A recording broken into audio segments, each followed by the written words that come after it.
नमस्कार। शब्द साझी विंध्य में आपका बहुत बहुत स्वागत है। देश को गणराज्य बने हुए 76 वर्ष होने जा रहे हैं। 26 जनवरी 1950 को भारत का संविधान लागू हुआ और आपको पता ही है कि इसी स्मृति में हर वर्ष गणतंत्र दिवस मनाया जाता है। लेकिन क्या आप जानते हैं कि भारतीय संविधान के निर्माण में विंध्य क्षेत्र के भी 4 प्रतिनिधियों ने सक्रिय भूमिका निभाई। इतना ही नहीं, उन्होंने विंध्य के प्रतिनिधि के रूप में संविधान की मूल प्रति पर अपने हस्ताक्षर भी किए थे। वे 4 सदस्य कौन थे और संविधान सभा में शामिल होकर इस ऐतिहासिक प्रक्रिया का हिस्सा कैसे बने, आइए जानते हैं आज के वीडियो में।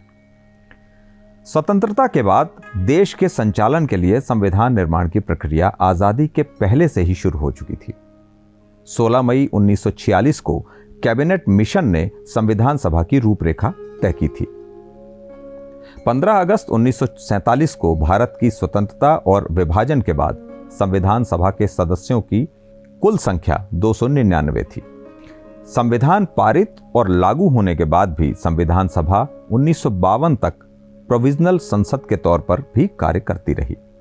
इस संविधान सभा में उस समय के भारत के प्रत्येक प्रांत के सदस्यों को प्रतिनिधित्व दिया गया था।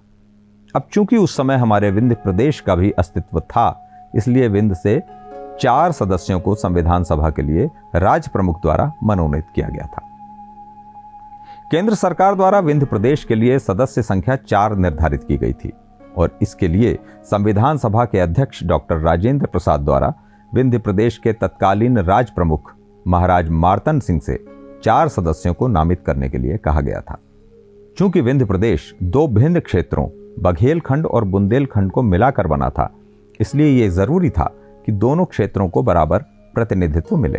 तो इसी प्रक्रिया के फलस्वरूप कप्तान अवधेश प्रताप सिंह और पंडित शंभुनाथ शुक्ल विंध्य प्रदेश के बघेलखंड क्षेत्र से तथा पंडित राम सहाय तिवारी और मन्नू लाल द्विवेदी विंध्य के बुंदेलखंड से मनोनीत किए गए थे। दरअसल विंध्य प्रदेश के गठन के बाद भी संविधान सभा में उसे अभी तक समुचित प्रतिनिधित्व प्राप्त नहीं हो पाया था। इस स्थिति को लेकर सेंट्रल प्रोविजंस से संविधान सभा के सदस्य HV कामत विशेष रूप से चिंतित थे। उनका यह मानना था कि विंध्य प्रदेश जैसे नवगठित राज्य का संविधान निर्माण की प्रक्रिया से बाहर रहना उचित नहीं है। इसी चिंता के चलते उन्होंने सभा में एक प्रस्ताव रखा कि यदि विंध्य प्रदेश राज्य की ओर से प्रतिनिधियों के नामांकन में विलंब हो रहा है तो संविधान सभा का सचिवालय स्वयं वहां से सदस्यों के निर्वाचन की प्रक्रिया आरंभ करे। इस प्रस्ताव पर प्रतिक्रिया देते हुए सभापति डॉक्टर राजेंद्र प्रसाद ने गुरुवार 1 सितंबर 1949 को खेद प्रकट किया। उन्होंने स्पष्ट किया कि सचिवालय अपनी ओर से जो भी संभव था वह कर चुका है। राज्य सरकार की ओर से यह आश्वासन दिया गया है कि वह शीघ्र ही अपने सदस्यों को नामित करेगी। साथ ही राज्य मामलों का मंत्रालय भी इस विषय में सक्रिय रुचि ले रहा है। इसलिए हमें पूरा विश्वास है कि जल्द ही संविधान सभा में विंध्य प्रदेश का भी प्रतिनिधित्व सुनिश्चित हो जाएगा। दरअसल प्रारंभ में विंध्य प्रदेश के 4 सदस्यों का चयन निर्वाचन प्रक्रिया के माध्यम से किया जाना प्रस्तावित था। इसके लिए निर्वाचक मंडल के गठन का प्रयास भी किया गया, लेकिन कुछ कारणों से यह प्रक्रिया पूरी नहीं हो सकी। परिणाम स्वरूप विंध्य प्रदेश के सदस्यों को मनोनीत किए जाने का प्रस्ताव संविधान सभा के समक्ष रखा गया, जिसे सभा के अध्यक्ष डॉक्टर राजेंद्र प्रसाद ने स्वीकार कर लिया। उन्होंने संविधान सभा को भी इसके लिए सूचित कर दिया कि विंध्य प्रदेश के सदस्यों का निर्वाचन 20 नवंबर 1949 को किया जाएगा, किंतु निर्धारित तिथि को निर्वाचन नहीं हो सका। इस स्थिति को लेकर 22 नवंबर 1949 मंगलवार को संविधान सभा के कुछ सदस्यों HV कामत, जय नारायण व्यास और HJ खांडेकर ने अध्यक्ष डॉक्टर राजेंद्र प्रसाद से इस बाबत प्रश्न किया कि विंध्य प्रदेश के प्रतिनिधि अब तक सभा में उपस्थित क्यों नहीं हुए हैं। हालांकि कुछ तकनीकी कारणों के चलते यह प्रक्रिया समय पर पूरी नहीं हो पाई थी। अंततः 24 नवंबर 1949 दिन गुरुवार को विंध्य प्रदेश के 4 प्रतिनिधियों ने संविधान सभा में अपनी उपस्थिति दर्ज कराई। इस अवसर पर सभा के अध्यक्ष डॉक्टर राजेंद्र प्रसाद ने उन्हें शपथ दिलवाई।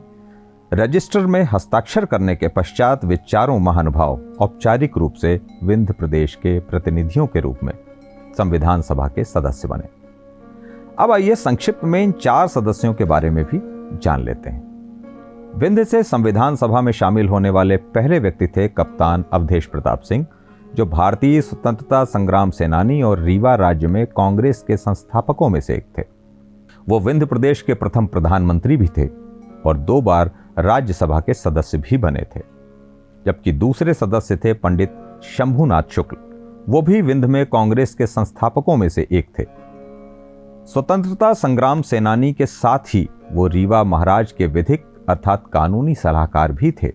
आगे चलकर शुक्ल जी 1951-52 में विंध्य प्रदेश के पहले निर्वाचित मुख्यमंत्री बने और 1967 में वो रीवा से सांसद भी निर्वाचित हुए। इन दोनों महानुभावों के बारे में हम में से ज्यादातर लोग परिचित ही हैं। लेकिन विंध्य की तरफ से संविधान सभा के लिए नामित 2 सदस्य बुंदेलखंड से थे। इनमें से प्रथम थे पंडित राम साहेब तिवारी, जो बुंदेलखंड के छतरपुर से संबंध रखते थे। वो स्वतंत्रता संग्राम सेनानी थे। चंद्रशेखर आजाद से प्रभावित होकर वो उनके सहयोगी बन गए थे और उन्हें रिवाल्वर उन्होंने ही उपलब्ध करवाई थी। लेकिन बाद में महात्मा गांधी के प्रभाव में आकर वो सत्याग्रही हो गए। वो छतरपुर रियासत के प्रधानमंत्री भी थे। वो 2 बार 1952 और 1957 में खजुराहो लोकसभा से सांसद बने।